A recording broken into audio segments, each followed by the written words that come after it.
নমস্কার, ভিল কিচেনে সবাইকে স্বাগত জানাই। আজকে প্রায় 20-25 দিন পর আমি এবার রান্নাঘরে এলাম। আসলে আমাদের পরিবারে একটা দুর্ঘটনা ঘটে গেছে। কয়েকদিন আগে আমার শাশুড়ি মা মারা যান। আপনারা যারা প্রথম দিকে আমাদের ভিডিওগুলো দেখেছিলেন তারা দেখেছেন শাশুড়ি মাকে। মাঝখানে আসতে পারিনি আমার জায়ের বেবি হয়েছিল বলে। যাই হোক, তিনি হঠাৎ করে মারা যান, তো সেই জন্য আর ভিডিও করতে পারিনি। আগের কটা ভিডিও করা ছিল, সেই দিয়েই কয়েকদিন চলেছিল। তো আমরা যাই হোক, তিনি তো চলে গেছেন। আমরা সবাই মিলে তার আত্মার শান্তি কামনা করব, তিনি যেন শান্তি পান। যাই হোক, কারোরই জীবনযাত্রা থেমে থাকে না। তো সবাই সবার কাজে ফিরে গেছে, আমাকেও আমার কাজে ফিরতে হবে, কারণ এখান থেকে একটু হলেও আমি পারিশ্রমিক পাই। তো আমাকে কাজটা করতে হবে। আজকে বাঁধাকপি দিয়ে একটা দারুণ রেসিপি আপনাদের সঙ্গে শেয়ার করছি, বাঁধাকপির ঝাল। আপনার সঙ্গে থাকুন, আশা করছি খুব ভালো লাগবে। আজকের রেসিপিটা করার জন্য এখানে একটা বাঁধাকপি নিয়েছি। তো প্রথমে বাঁধাকপিটা কেটে নিচ্ছি। সবাই যে যার কাজে ফিরে গেছে, তাই আমাকেও আমার কাজে ফিরতে হলো।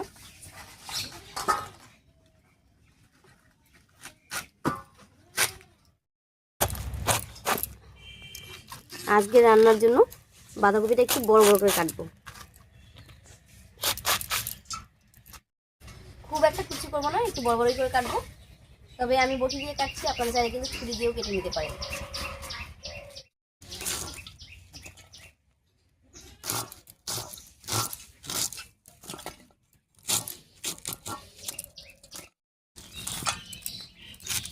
বড় বড় করে বাঁধাকপিটা কেটে নিয়েছি।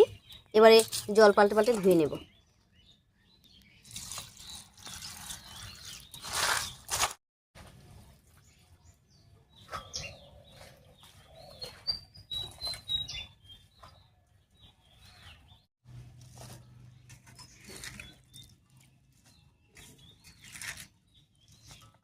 বাঁধাকপিটা জল পাল্টে পাল্টে ধুয়ে নিয়েছি।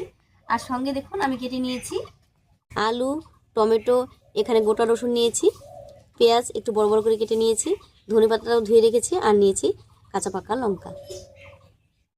বাঁধাকপি দিয়ে আপনারা অনেক রকম রেসিপি খেয়েছেন, তবে আজকে আমি বাঁধাকপির ঝাল রান্না করবো। আর এই রেসিপিটা শুধু ভাত নয়, রুটি পরোটার সঙ্গেও খাওয়া যায়। আপনারা কিন্তু শীত চলে যাওয়ার আগে এই রেসিপিটা একবার হলেও করতে পারেন। যাই হোক, এবারে উনুনটা জ্বালিয়ে নিচ্ছি।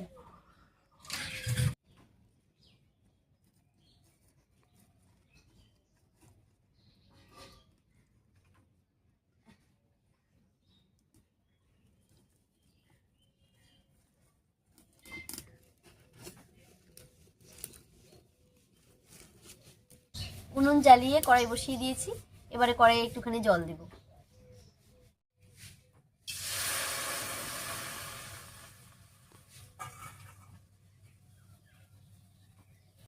এবারে বাঁধাকপিটা দিয়ে দেব।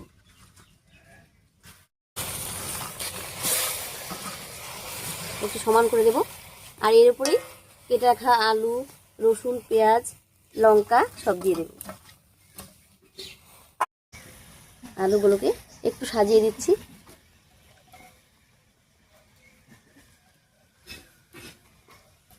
এর উপরে দিয়ে দিচ্ছি টমেটো, গোটা রসুন, দেব পেঁয়াজ,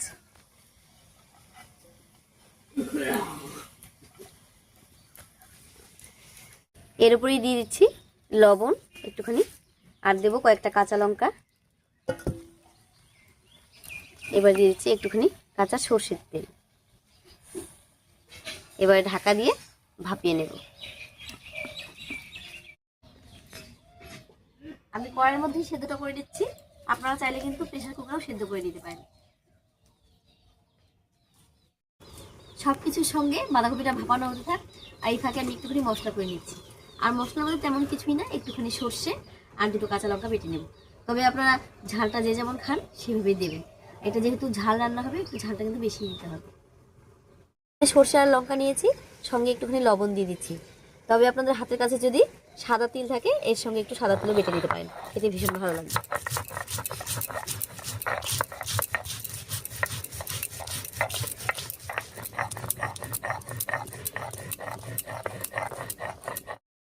মশলাটা বাটা হয়ে গেছে, একবার নামিয়ে নিচ্ছি।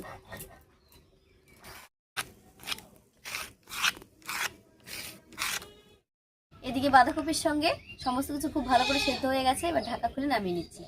প্রথমে যে আলু, তারপরে যে টমেটো, পেঁয়াজ, রসুন দিয়েছি, সেগুলো আগে তুলে নিচ্ছি। আর তোলার সময় যদি 1-2 কোয়া রসুন বা পেঁয়াজ টমেটো কিছু থেকে যায় তাতেও কোনো অসুবিধা নেই। এটা রান্না হবে আর রান্না হওয়ার পর সব গলে যাবে।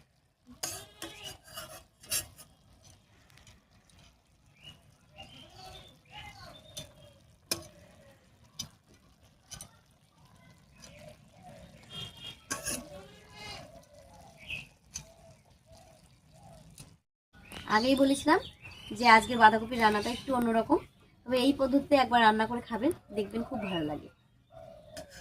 সমস্ত কিছু তোলা হয়ে গেছে। এবারে এই রসুন টমেটো লঙ্কা আর পেঁয়াজটা একসঙ্গে করে বেটে নিচ্ছি, আর বাঁধাকপিটা একটু জল ঝরিয়ে রেখে দেবো।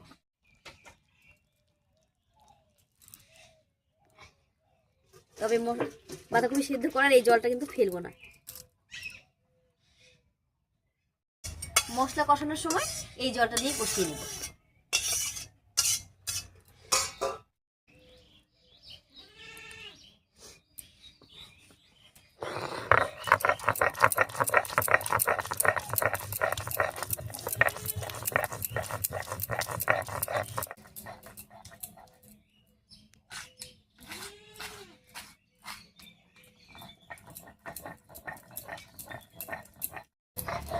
এই মশলাটা বাটা হয়ে গেছে, একবার নামিয়ে নিচ্ছি।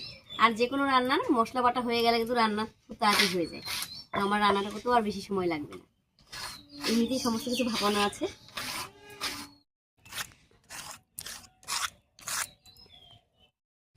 এবার ফোড়নের জন্য কড়াইয়ে সামান্য একটু সরষের তেল দেবো।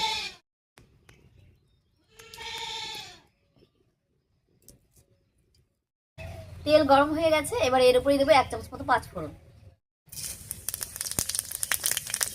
পাঁচফোড়নটা একটু ভাজা হয়ে গেছে, এবার আলুগুলো দিয়ে দিচ্ছি। এবার হালকা হাতে নাড়িয়ে নেব। ফোড়নের উপরে আলুটা দিয়ে একটু ভাজা ভাজা করে নিয়েছি। এবার এর মধ্যে লবণ হলুদ আর একটুখানি লাল লঙ্কা গুঁড়ো দেবো। দিয়ে দিলাম স্বাদ মতো লবণ, পরিমাণ মতো হলুদ, আর দিয়ে দিচ্ছি একটুখানি লাল লঙ্কার গুঁড়া। আর এর উপরেই দেবো সেদ্ধ করে নেওয়া সব মশলাগুলো, টমেটো পেঁয়াজ রসুন আর কাঁচা লঙ্কা।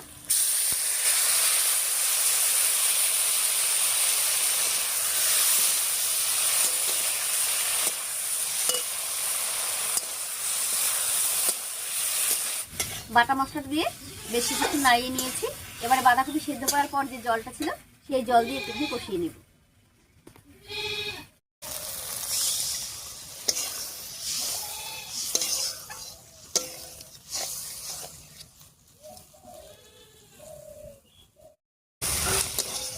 মশলাটা কষানো হয়ে গেছে, এবার এর মধ্যে দিয়ে দিচ্ছি সর্ষে আর লঙ্কা বাটাটা।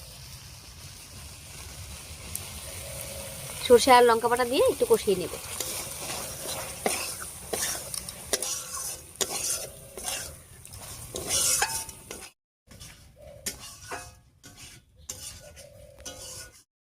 আলুর সঙ্গে সব মশলাগুলো খুব সুন্দর করে কষে গেছে। এবার সেদ্ধ করে রাখা বাঁধাকপিটা দিয়ে দিচ্ছি। আর বাঁধাকপিটা সেদ্ধ করা যাচ্ছে, রান্না করতে বেশি সময় লাগবে না।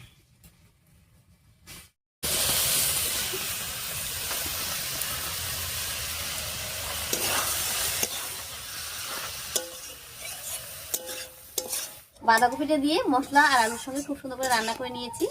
বাঁধাকপির মধ্যে যে একটু জল ভাব ছিল সেটাও শুকিয়ে গেছে, আর রান্না হয়ে দেখুন কত সুন্দর হয়েছে। এবারে ধনেপাতা কুচি ছড়িয়ে নামিয়ে নিচ্ছি।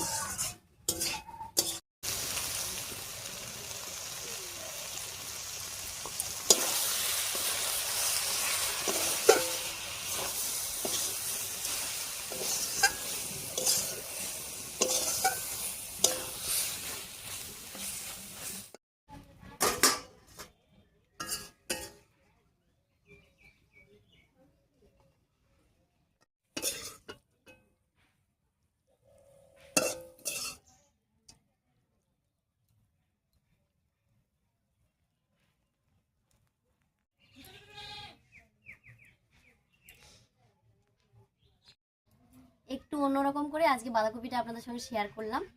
রেসিপিটা কেমন লাগলো অবশ্যই কমেন্টে জানাবেন। যদি ভালো লাগে একটা লাইক করে দেবেন এবং চ্যানেলটিকে সাবস্ক্রাইব করে এইভাবেই আমাদের পাশে থাকবেন।